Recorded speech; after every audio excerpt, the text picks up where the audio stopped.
আসসালামু আলাইকুম এভরিওয়ান, আপনারা সবাই কেমন আছেন? খুব বেশি ঠান্ডা পড়ছে, তো সকালে উঠিয়ে রোদ লাগাইলাম, ভিটামিন D3 লইছি, তো ফুলও দেখলাম ভাল লাগছে। এরপরে আইয়া চা আর ব্রেড টোস্ট খাইলাম।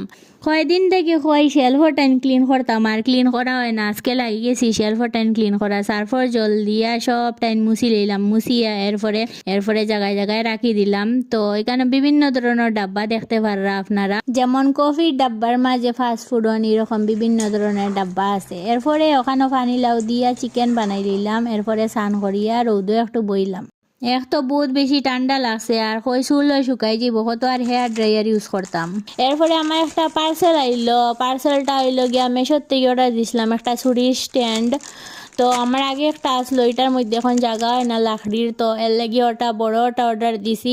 এরপরে রাত্রে ফুলাও বানাইছিলাম, চিকেন রোস্ট বানাইছিলাম, ডিনার করলাম। ব্লগ ভালো লাগলে লাইক কমেন্ট করবা। Tata, bye bye.